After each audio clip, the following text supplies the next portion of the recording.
In a quiet town, far from the palace walls, lived a young tailor named Amara. Her hands stitched dreams into fabric, yet her heart carried one of its own, a dream she never dared to speak aloud. Amara grew up in a tiny workshop she inherited from her late mother. Every day, she sewed clothes for the townspeople, saving every coin to keep the lights on.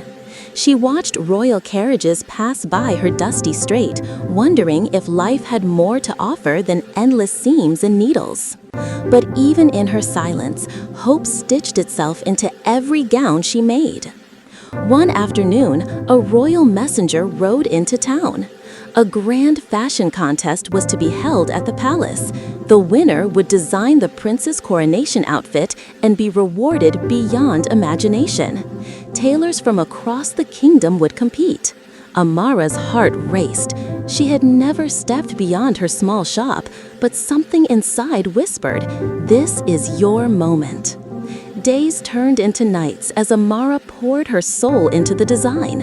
On the morning of the contest, dressed in her simplest gown, she arrived at the palace gates.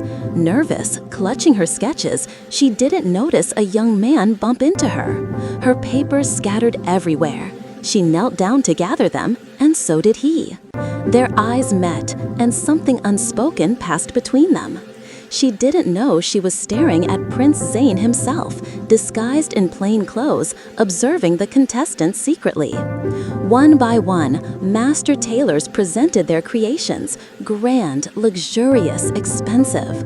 Then came Amara. Her design was simple yet breathtaking, inspired by stars, with threads that shimmered like night skies. The hall fell silent, even the judges leaned forward. In that silence, Prince Zayn recognized her, the girl from the courtyard, and felt his heart stir.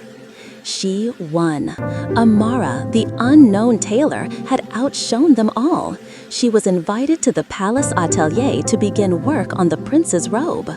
For weeks, she worked in secret rooms, and Prince Zayn often visited under the excuse of checking the progress. But slowly, conversations turned to laughter, then to late-night talks, and then love. Two worlds, one royal, one humble, slowly stitched together. But not everyone was pleased. The royal council discovered the prince's affection for a commoner. They set a cruel trap, leak her identity to the public, disgrace her, and force her out of the palace. On the eve of the coronation, Amara's shop was vandalized, her work destroyed, and rumors spread like wildfire.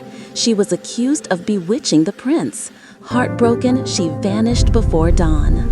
When Prince Zayn stepped into the dressing chamber, the robe was incomplete, just like his heart. He searched for Amara desperately. In the crowded town square, he found her trying to leave with nothing but a bag of fabric. Rain poured as he grabbed her hand. "I don't care about titles or counsel," he said, tears mixing with the rain. "If I wear any robe tomorrow, it will be the one you made, because you are the thread that holds me together." The next day, the kingdom gasped.